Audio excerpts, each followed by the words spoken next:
आप सभी भाइयों को मेरा नमस्कार। मैं अभी देशवाल आज आपसे कुछ बात करने यहाँ पर आया हुआ हूँ।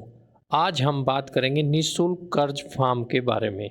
जैसा कि आप लोगों को जानकारी होगी कि पूरे भारत में निःशुल्क कर्ज मुक्ति केंद्र खोले जा रहे हैं। हमारे सर शानावाज चौधरी द्वारा यह अभियान चलाया जा रहा है। इसमें किसी भी प्रकार का आप पे लोन है, आप ऑनलाइन जाकर फॉर्म भर सकते हैं। वो फॉर्म बिल्कुल निःशुल्क है। उसके लिए आपको किसी को 1 रुपया नहीं देना है, वो बिल्कुल निःशुल्क रखा गया है। अगर आप किसी भी प्रकार का लोन आपने ले रखा है, चाहे वो कृषि कार्ड हो, बाइक का लोन हो या किसी ऐप से आपने लोन लिया है, आप सब यह फॉर्म भर सकते हैं। इसके लिए आपको किसी को कोई चार्ज नहीं देना है। ऑनलाइन हम इसका लिंक अपनी वीडियो में आपको देंगे, उसके माध्यम से आप ऑनलाइन इसको भर सकते हैं। अगर कोई बैंक का नोटिस अगर आपके पास आता है तो आप उससे भागे ना, उसका जवाब ज़रूर दें। बैंक में जाकर बैंक मैनेजर से मिलें, उससे बताएं कि अभी हमारी स्थिति ईएमआई भरने की नहीं है, अभी हम नहीं भर सकते हैं। बैंक के अगर आप संपर्क में रहेंगे तो बैंक को पता चलेगा कि आपकी स्थिति लोन देने की है या नहीं। हमारे पास नोटिस आता है, हम क्या करते हैं कि हम उसका जवाब नहीं देते, तो बैंक को क्या लगता है कि हम लोग उससे भाग रहे हैं। अगर हम बैंक में नहीं जाएंगे, उसको नहीं बताएंगे, तो उसे कैसे पता चलेगा कि हमारी स्थिति खराब है और हम आपकी ईएमआई नहीं भर सकते। बैंक से संपर्क बनाकर ज़रूर रखें, बैंक से बात करते रहें, उनको अपनी परिस्थिति के बारे में बताएं, समझाएं कि हमारी इस समय स्थिति जो है वो खराब है, हम अभी आपकी ईएमआई नहीं भर सकते। उसके बाद भी अगर कोई बैंक का अधिकारी या रिकवरी एजेंट आपसे गलत बोलता है तो आप इसकी शिकायत आरबीआई में भी कर सकते हैं। उसका लिंक भी हम आपको इसी वीडियो में देंगे, आप उस लिंक पर जाकर आरबीआई में आपसे शिकायत कर सकते हैं। अगर आप यहाँ पर एक बात का आपको ध्यान रखना है, अगर बैंक में आप कोई भी बात अपनी कहने जा रहे हैं तो उसको लिखित में दें, मौखिक में ना दें।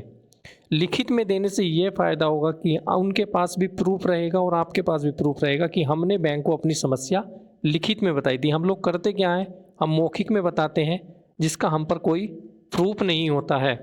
इस बात का आपको यहाँ पर सभी को ध्यान रखना है कि जो भी आपको शिकायत करनी है वो लिखित में करें, जो भी आपकी समस्या है वो उस बैंक को लिखित में बताएं।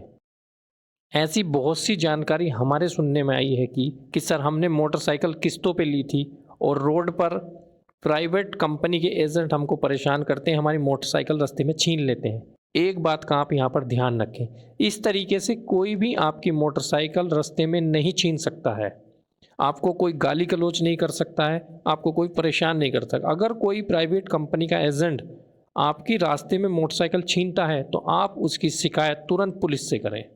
घबराने की कोई ज़रूरत नहीं है, तुरंत शिकायत उसकी पुलिस से करें और कार्रवाई करें। बिना नोटिस के, बिना आपको जानकारी दिए आपकी मोटरसाइकिल आपसे रास्ते में कोई नहीं छीन सकता है। एक तरीके का ये किडनैप है, प्राइवेट कंपनियों की ज़बरदस्ती है, उसको बिल्कुल भी सहन ना करें।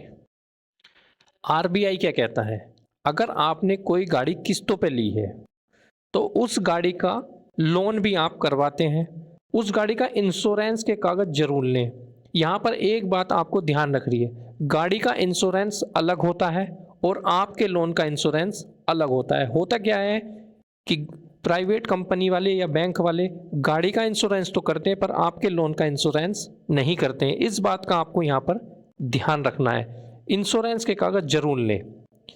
मैंने आपको पहले ही बताया, गाड़ी का इंश्योरेंस अलग होता है और आपके लोन का इंश्योरेंस अलग होता है। अगर वह व्यक्ति जिसने लोन लिया है, अगर उसकी मृत्यु हो जाती है तो उसके घर वालों को लोन नहीं भरना पड़ता है, अगर आपने अपने लोन का इंश्योरेंस कराया हुआ है तो। उससे ये बेनिफिट आपको मिलता है, अगर गाड़ी का एक्सीडेंट हो जाता है तो उसका इंश्योरेंस है तो आपको पैसा मिल जाता है, बट अगर उसमें व्यक्ति की मृत्यु हो जाए तो क्या हमें लोन भरना पड़ेगा या नहीं भरना पड़ेगा। अगर आपने अपने लोन का इंश्योरेंस करवाया हुआ है तो बैंक या कंपनी इसके एवज में आपकी गाड़ी नहीं छीन सकते, आपको लोन भरना नहीं पड़ेगा, आपका लोन पूरा माफ़ हो जाएगा और घर वालों को आपके कोई भी समस्या का सामना नहीं करना होगा।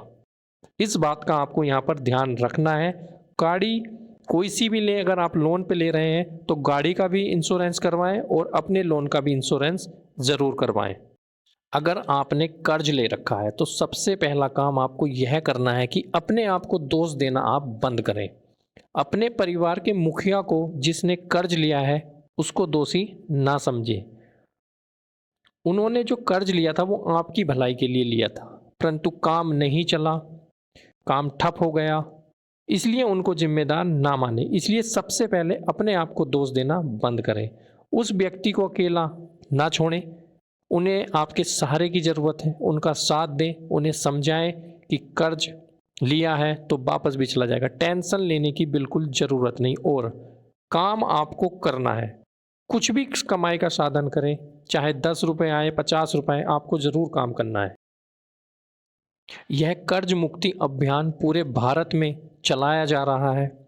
इसमें आप जुड़कर अपना फॉर्म भर सकते हैं और कर्ज की दलदल से निकलने में अपनी मदद कर सकते हैं। अपना भी फॉर्म भरवाइए और कम से कम 100 लोगों का फॉर्म और भरवाइए, जो बिल्कुल निःशुल्क है। इसकी वेबसाइट हम आपको वीडियो के अंत में देंगे, उस पर जाकर आप अपना फॉर्म भर सकते हैं और कर्ज की दलदल से आप निकलने की सहायता ले सकते हैं। इस फॉर्म को भरने के बाद आपका कर्ज तो माफ़ नहीं होगा, पर एक कदम आप कर्ज माफ़ी की ओर रख सकते हैं। सबके सहयोग से हम जल्द से जल्द कर्ज माफ़ी सरकार की नज़रों में आएंगे। जितना ज़्यादा से ज़्यादा फॉर्म भरे जाएंगे, सरकार पे उतना दबाव होगा और शायद सरकार हमारा कर्ज माफ़ कर दे।